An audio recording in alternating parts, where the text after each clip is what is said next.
ರಾಮ ಲಕ್ಷ್ಮಣ ಸೀತೆ ವನವಾಸ ಅನುಭವಿಸಿದ ಕಾಡು ಈಗಿನ ಯಾವ ರಾಜ್ಯದಲ್ಲಿದೆ? Options A Chhattisgarh, B Haryana, C Gujarat, D Andhra Pradesh.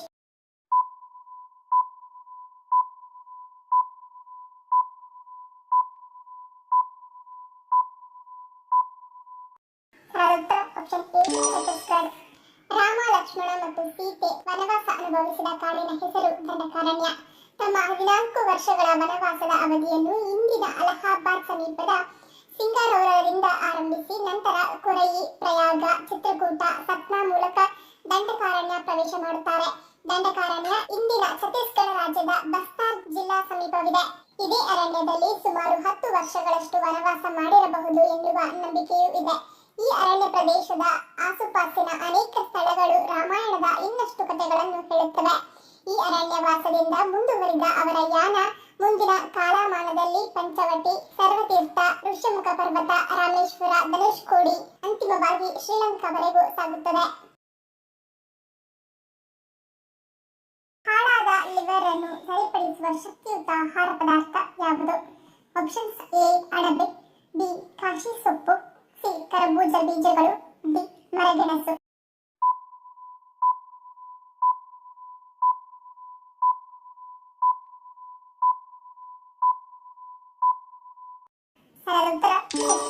ಕರಬೂಜ ಬೀಜಗಳು. ಕರಬೂಜ ಬೀಜಗಳನ್ನು ಸೇವಿಸುವುದರಿಂದ ಆರೋಗ್ಯ ಸುಧಾರಿಸುತ್ತದೆ. ಅನೇಕ ಸಮಸ್ಯೆಗಳನ್ನು ನಿವಾರಿಸಲು ಸಹಾಯ ಮಾಡುತ್ತದೆ. ಕರಬೂಜದ ಬೀಜಗಳನ್ನು ತಿನ್ನುವುದರಿಂದ ನೀವು ಅನೇಕ ಅದ್ಭುತ ಪ್ರಯೋಜನಗಳನ್ನು ಪಡೆಯುತ್ತೀರಿ. ವಿಟಮಿನ್ ಸಿ ಕರಬೂಜ ಬೀಜಗಳಲ್ಲಿ ಕಂಡುಬರುತ್ತದೆ. ಇದರ ಸೇವನೆಯು ದೇಹದಲ್ಲಿ ಬಿಳಿ ರಕ್ತ ಕಣಗಳ ಸಂಖ್ಯೆಯನ್ನು ಹೆಚ್ಚಿಸುತ್ತದೆ. ಬಿಳಿ ರಕ್ತ ಕಣಗಳ ಹೆಚ್ಚಳವು ದೇಹದ ಪ್ರತಿರಕ್ಷಣಾ ವ್ಯವಸ್ಥೆಯನ್ನು ಬಲಪಡಿಸುತ್ತದೆ.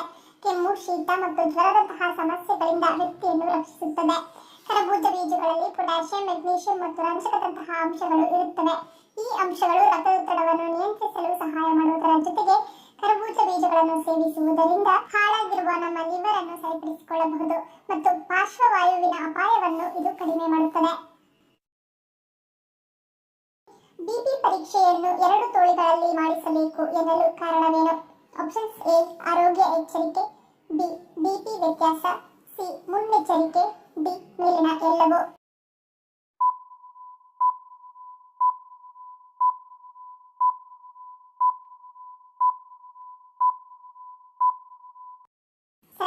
ಆಪ್ಷನ್ ಡಿ ಮೇಲಿನ ಎಲ್ಲವೂ. ಬಿಪಿ ಪರೀಕ್ಷೆ ಮಾಡಿದಾಗ ಎಡ ಮತ್ತು ಬಲ ಕೈಗಳಲ್ಲಿ ಸ್ವಲ್ಪ ವ್ಯತ್ಯಾಸವಾಗುವುದು ಸಾಮಾನ್ಯವಾಗಿದೆ. ಆದರೆ ಈ ವ್ಯತ್ಯಾಸ 10 mmHg ಗಿಂತ ಹೆಚ್ಚಿದ್ದರೆ ಅದು ಆರೋಗ್ಯ ಎಚ್ಚರಿಕೆಯ ಮುನ್ಸೂಚನೆಯೂ ಆಗಿರಬಹುದು.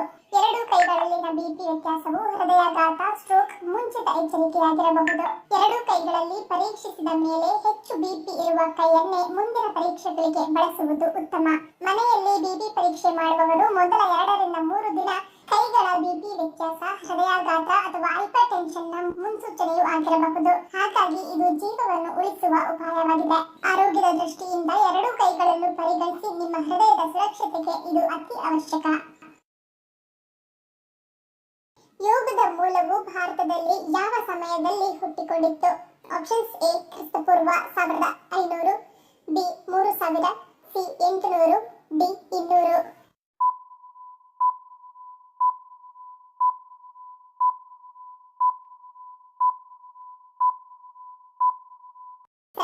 ಆಪ್ಷನ್ ಎ ಮತ್ತು ಬಿ. ಯೋಗವು ಭಾರತದಲ್ಲಿ ವಿಶೇಷವಾಗಿ ಇಂದಿನ ಪಾಕಿಸ್ತಾನ ಮತ್ತು ವಾಯವ್ಯ ಭಾರತದ ಭಾಗಗಳಾದ ಹರಪ್ಪ ಮತ್ತು ಮೊಹಂಜದಾರದಲ್ಲಿ ಉಗಮವಾಯಿತು. ಇದು ಸಿಂಧೂ ಕಣಿವೆ ನಾಗರಿಕತೆಯ ಸಂಸ್ಕೃತಿಯೊಂದಿಗೆ ಸಂಬಂಧಿಸಿದೆ. ಯೋಗದ ಆರಂಭವು ಕ್ರಿಸ್ತಪೂರ್ವ 3000 ರಿಂದ 1500 ರ ಆಸುಪಾಸಿನಲ್ಲಿ ಎಂದು ಭಾವಿಸಲಾಗಿದೆ. ವೇದಗಳು ಮತ್ತು ಉಪನಿಷತ್ತುಗಳಲ್ಲಿ ಯೋಗದಂತಹ ಧ್ಯಾನ ಮತ್ತು ಆಧ್ಯಾತ್ಮಿಕ ಅಭ್ಯಾಸಗಳ ಉಲ್ಲೇಖಗಳಿವೆ. ಯೋಗ ಪ್ರಾಚೀನ ಕಾಲದಲ್ಲಿ ಭಾರತದಲ್ಲಿ ಹುಟ್ಟಿದ ಒಂದು ದೈಹಿಕ, ಮಾನಸಿಕ ಮತ್ತು ಆಧ್ಯಾತ್ಮಿಕ ಸಾಧನೆಯಾಗಿದ್ದು ಇದನ್ನು ಜಗತ್ತಿನ ಅತಿ ಹಳೆಯ ಪಥಗಳೊಂದಿಗೆ ಪರಿಗಣಿಸಲಾಗಿದೆ. ಹರಪ್ಪ ಮತ್ತು ಮೊಹಂಜದಾರೊದಲ್ಲಿನ ಪತ್ತೆಯಾಗಿರುವ ಶಿಲಾಮುದ್ರೆಗಳ ಮೇಲೆ ಯೋಗಾಸನದಂತಿರುವ ಕುಳಿತುಕೊಳ್ಳುವ ಭಂಗಿಯಲ್ಲಿ ಇರುವ ಮೂರ್ತಿಗಳ ಚಿತ್ರಣಗಳಿವೆ. ಈ ಹಿಂದೆ ಪಶುಪತಿ ಮಹಾದೇವ ಎಂಬ ದೇವರು ಯೋಗಾಸನದಲ್ಲಿ ಕುಳಿತಿರುವ ಶಿಲಾಮೂರ್ತಿ ದೊರೆತಿದ್ದು ಇದನ್ನು ಯೋಗದ ಮೂಲ ಗುರುತುಗಳೆಂದು ಹಲವರು ಊಹಿಸುತ್ತಾರೆ. ಬಾಹ್ಯಾಕಾಶದಿಂದಲೂ ಯುದ್ಧ ಮಾಡುವ ಶಕ್ತಿ ಹೊಂದಿರುವ ದೇಶ ಯಾವುದು? Options A America, B Russia, C China, D Bharat.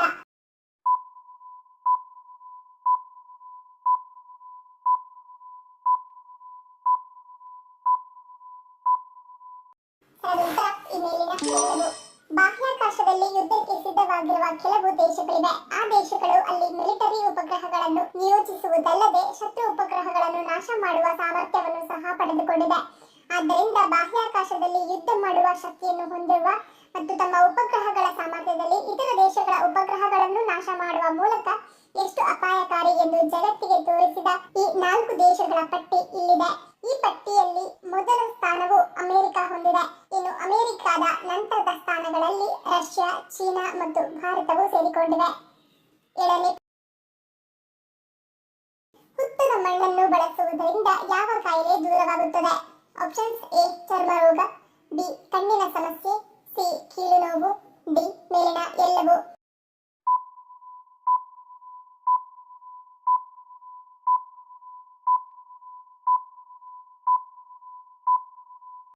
ಉತ್ತರ ಆಪ್ಷನ್ ಡಿ ಮೇಲಿನ ಎಲ್ಲವೂ. ಹುತ್ತದ ಮಣ್ಣು ಕೀಲು ನೋವಿನ ಪರಿಹಾರಕ್ಕೆ ತುಂಬಾ ಪರಿಣಾಮಕಾರಿಯಾಗಿ ಕೆಲಸ ಮಾಡುತ್ತದೆಯಂತೆ. ಚರ್ಮ ರೋಗಕ್ಕೂ ಹುತ್ತದ ಮಣ್ಣನ್ನು ಬಳಸಬಹುದು. ಸೋರಿಯಾಸಿಸ್ಗೂ ಕೂಡ ಇದು ಪರಿಹಾರವನ್ನು ನೀಡುತ್ತದೆ. ಕಣ್ಣಿನ ಮೇಲ್ಭಾಗದಲ್ಲಿ ಮಣ್ಣಿನ ಪ್ಯಾಕ್ ಹಾಕಿಸಿಕೊಳ್ಳುವುದರಿಂದ ಕಣ್ಣುರಿ, ತುರಿಕೆ, ಗ್ಲೂಕೋಮಾ ಇರುವವರಿಗೆ ಒಳ್ಳೆಯ ಸಹಕಾರಿ. ಸೋಸಿ ಸಂಗ್ರಹಿಸಿಟ್ಟ ಹುತ್ತದ ಮಣ್ಣಿಗೆ ನೀರು ಬೆರೆಸಿ ಮುಖಕ್ಕೆ ಹಚ್ಚಿಕೊಳ್ಳುವುದರಿಂದ ಮೊಡವೆ ಬರುವುದಿಲ್ಲ. ಇದ್ದ ಮೊಡವೆ ಕಲೆ ನಿವಾರಣೆಯಾಗುತ್ತದೆ. ಚರ್ಮ ನುಣುಪಾಗುತ್ತದೆ. ಕಣ್ಣಿನ ಸುತ್ತ ಇರುವ ಕಪ್ಪು ಕಲೆಗಳನ್ನು ಸಹ ನಿವಾರಿಸುತ್ತದೆ ಮತ್ತು ಕಣ್ಣಿನ ಆಯಾಸವನ್ನು ಕಡಿಮೆ ಮಾಡುತ್ತದೆ. ತಣ್ಣೀರಿನ ಪ್ಯಾಕ್ ಹಾಕಿಸಿಕೊಳ್ಳುವುದಕ್ಕಿಂತಲೂ ಹೆಚ್ಚಾಗಿ ದೇಹದಲ್ಲಿ ನೀರಿನ ಅಂಶ ಹೆಚ್ಚು ಕಾಲ ಉಳಿಯುವಂತೆ ನೋಡಿಕೊಳ್ಳುತ್ತದೆ. ಜೊತೆಗೆ ಚರ್ಮದ ಮೌಲ್ಯವನ್ನು ಸರಿಯಾಗಿರಿಸುತ್ತದೆ.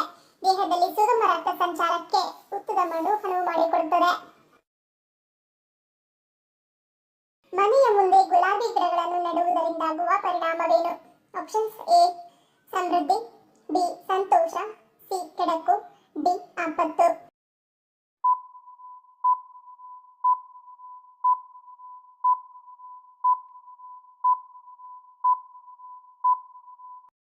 ಉತ್ತರ ಆಪ್ಷನ್ ಎ ಮತ್ತು ಬಿ.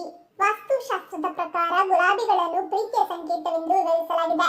ಇದಲ್ಲದೆ ಅವುಗಳನ್ನು ಮನೆಯಲ್ಲಿ ಇಡುವುದರಿಂದ ಸಂತೋಷ ಮತ್ತು ಸಮೃದ್ಧಿ ಬರುತ್ತದೆ. ಮನೆಯಲ್ಲಿ ಗುಲಾಬಿ ಗಿಡವನ್ನು ನೆಡುವುದು ಸಹ ಬಹಳ ಶುಭ. ಇದು ಮನೆಗೆ ಸಕಾರಾತ್ಮಕ ಶಕ್ತಿಯನ್ನು ತರುತ್ತದೆ ಮತ್ತು ನಕಾರಾತ್ಮಕತೆಯನ್ನು ಓಡಿಸುತ್ತದೆ ಎಂದು ಹೇಳಲಾಗುತ್ತದೆ. ಇದಲ್ಲದೆ ಗುಲಾಬಿ ಗಿಡವು ಲಕ್ಷ್ಮೀ ದೇವಿಯ ನೆಚ್ಚಿನ ಸಸ್ಯಗಳಲ್ಲಿ ಒಂದಾಗಿದೆ. ಆದ್ದರಿಂದ ಮನೆಯ ಆವರಣದಲ್ಲಿ ಈ ಗಿಡವನ್ನು ನೆಡುವುದರಿಂದ ಲಕ್ಷ್ಮೀ ದೇವಿಯ ಆಶೀರ್ವಾದ ಸಿಗುತ್ತದೆ ಎಂದು ವಿದ್ವಾಂಸರು ಹೇಳುತ್ತಾರೆ.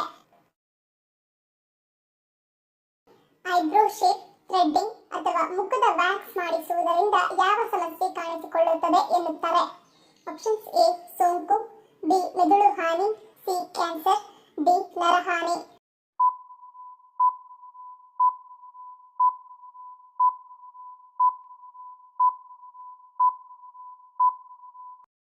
ಉತ್ತರ ಆಪ್ಷನ್ ಎ ಸೋಂಕು. ಥ್ರೆಡಿಂಗ್ ನಂತಹ ಸೌಂದರ್ಯ ಚಿಕಿತ್ಸೆಗಳು ಹೆಪಟೈಟಿಸ್ ಬಿ ಸೋಂಕಿನ ಅಪಾಯವನ್ನು ಹೆಚ್ಚಿಸಬಹುದು. ಹಾಗಂತ ಎಲ್ಲಾ ಥ್ರೆಡಿಂಗ್ ನಿಂದ ಹೆಪಟೈಟಿಸ್ ಬರುತ್ತದೆ ಎಂದಲ್ಲ. ವಿಶೇಷವಾಗಿ ಥ್ರೆಡಿಂಗ್ ವೇಳೆ ನೈರ್ಮಲ್ಯ ಅಭ್ಯಾಸಗಳನ್ನು ಸರಿಯಾಗಿ ಅನುಸರಿಸದಿದ್ದರೆ ಹೆಪಟೈಟಿಸ್ ಸೋಂಕಿಗೆ ಒಳಗಾಗುವ ಸಾಧ್ಯತೆ ಇದೆ ಎನ್ನಲಾಗುತ್ತದೆ. ಇತರ ಹೆಚ್ಚು ಆಕ್ರಮಣಕಾರಿ ಕಾರ್ಯವಿಧಾನಗಳಿಗೆ ಹೋಲಿಸಿದರೆ ಅಪಾಯ ಕಡಿಮೆ ಇದ್ದರೂ ಸಲೂನ್ಗಳಲ್ಲಿ ದಾರಗಳು ಅಥವಾ ಕೈಗಳಂತಹ ಥ್ರೆಡಿಂಗ್ ಉಪಕರಣಗಳು ಮುರಿದ ಚರ್ಮ, ತೆರೆದ ಗಾಯಗಳು ಅಥವಾ ರಕ್ತಸ್ರಾವದ ಮೊಡವೆಗಳೊಂದಿಗೆ ಸಂಪರ್ಕಕ್ಕೆ ಬರುತ್ತವೆ. ಥ್ರೆಡಿಂಗ್ಗೆ ಬಳಸುವ ದಾರವು ಸೋಂಕಿತ ವ್ಯಕ್ತಿಯ ರಕ್ತ ಅಥವಾ ದೈಹಿಕ ದ್ರವಗಳೊಂದಿಗೆ ಸಂಪರ್ಕಕ್ಕೆ ಬಂದು ಅದನ್ನು ಸರಿಯಾದ ನೈರ್ಮಲ್ಯ ವಹಿಸದೆ ಇನ್ನೊಬ್ಬ ವ್ಯಕ್ತಿಯ ಮೇಲೆ ಮರುಬಳಕೆ ಮಾಡಿದರೆ ವೈರಸ್ ಹರಡುವ ಸಾಧ್ಯತೆ ಹೆಚ್ಚು ಎನ್ನುತ್ತಾರೆ ವೈದ್ಯರು. ಅತಿ ಚಿಕ್ಕ ವಯಸ್ಸಿನಲ್ಲಿಯೇ ತಾಯಿಯಾಗಲು ಕಾರಣವೇನು? ಆಪ್ಷನ್ಸ್: ಎ ಶಿಕ್ಷಣದ ಕೊರತೆ, ಬಿ ಬಡತನ, ಸಿ ಸಾಂಪ್ರದಾಯಿಕ ಚಿಂತನೆ, ಡಿ ಮೇಲಿನ ಎಲ್ಲವೂ.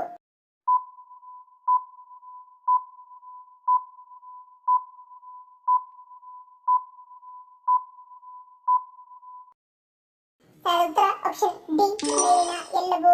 ಚಿಕ್ಕ ವಯಸ್ಸಿನಲ್ಲಿಯೇ ತಾಯಿಯಾಗುವ ಪ್ರಕರಣಗಳು ಪ್ರಪಂಚದಾದ್ಯಂತ ಇನ್ನೂ ಒಂದು ಸವಾಲಾಗಿದೆ. ಈ ಪ್ರವೃತ್ತಿ ವಿಶೇಷವಾಗಿ ಆಫ್ರಿಕನ್ ಮತ್ತು ದಕ್ಷಿಣ ಏಷ್ಯಾದ ದೇಶಗಳಲ್ಲಿ ಕಂಡುಬರುತ್ತವೆ. ಅಲ್ಲಿ ಶಿಕ್ಷಣದ ಕೊರತೆ, ಅರಿವಿನ ಕೊರತೆ, ಬಡತನ ಮತ್ತು ಸಾಂಪ್ರದಾಯಿಕ ಚಿಂತನೆಗಳು ಇದರ ಹಿಂದಿನ ಪ್ರಮುಖ ಕಾರಣಗಳಾಗಿವೆ.